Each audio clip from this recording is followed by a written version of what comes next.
Ring. बच्चों, अगर कभी आपके एक हाथ में चोट लग जाए तो आप खाना कैसे खाएंगे? दूसरे हाथ से, है ना? अगर आंखों पर पट्टी बांधकर आपसे कुछ पहचानने को कहा जाए तो आप कैसे पहचानेंगे?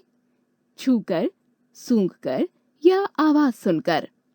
मतलब यह कि अगर हमारे शरीर का कोई अंग काम न कर रहा हो तो हम काम करने का दूसरा तरीका निकाल ही लेते हैं। ऐसा ही कुछ सुहानी ने अपने जन्मदिन की दावत में किया। आओ देखते हैं। घुंघरू वाली रिंग। रसोई घर से बहुत अच्छी महक आ रही थी।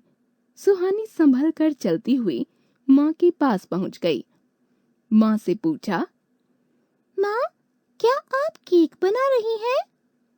माँ ने प्यार से कहा, हाँ बिटिया, आज तुम्हारा जन्मदिन जो है, तुम्हें चॉकलेट केक बहुत पसंद है ना? सुहानी बोली, हाँ माँ, मेरे मित्रों को भी आपके हाथ का बना केक बहुत पसंद है। वे अब आने वाले ही होंगे। माँ बोली, हाँ सुहानी, अब तुम तैयार हो जाओ। माँ ने पहले ही रंग बिरंगे गुब्बारों से कमरा सजा दिया था। गुब्बारे फुलाने में सुहानी ने माँ की मदद की थी। 5 बजते ही सुहानी के मित्र आने शुरू हो गए। मीतू बहुत सुंदर फूलों का गुलदस्ता लेकर आई। सुहानी ने गुलदस्ता हाथ में लिया। फूल सूंघकर बहुत खुश होते हुए बोली, मुझे गुलाब और रजनीगंधा के फूल बहुत अच्छे लगते हैं। धन्यवाद मीतू। एक एक करके अन्य मित्र भी आ गए।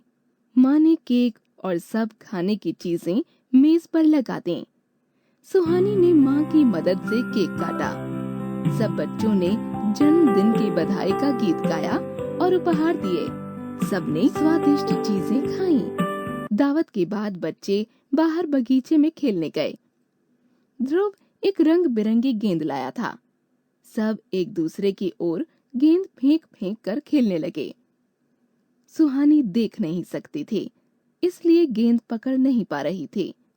वह चुपचाप एक तरफ खड़ी हो गई। उसकी मित्र रोली ने उसे देख लिया। रोली उपहार के रूप में घुंघरू वाली रिंग लाई थी। वह दौड़कर रिंग उठा लाई। उसने सब साथियों को एक बड़े से घेरे में खड़ा किया और बोली, आओ, आज एक नया खेल खेलते हैं। सब अपने अपने रूमाल से आंखों पर पट्टी बांध लो। हम यह रिंग एक दूसरे की ओर उछालेंगे। केवल आवाज सुनकर रिंग पकड़नी है। सबको यह सुझाव बहुत अच्छा लगा। सबने आंखों पर पट्टी बांध ली। बच्चे बारी बारी रिंग उछालने लगे। आवाज सुनकर रिंग पकड़ना मुश्किल हो रहा था। एक बार रिंग उस तरफ गई जिस तरफ सुहानी खड़ी थी। सुहानी ने आवाज सुनते ही लपक कर रिंग पकड़ ली। वह खुशी से चिल्लाई, हाँ हाँ, यह रिंग मैं पकड़ सकती हूँ। छन छन करती रिंग जब भी सुहानी की ओर आती, वह आवाज की दिशा में दौड़कर रिंग पकड़ लेती। उसने एक बार भी रिंग गिरने नहीं दी।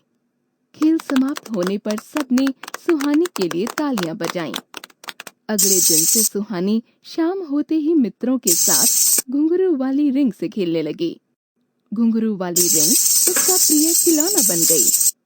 देखा बच्चों, कैसे रोली ने सुहानी की मुश्किल पहचान कर ऐसा रास्ता निकाला कि सुहानी भी खेल का हिस्सा बन गई और खेल का आनंद उठाया।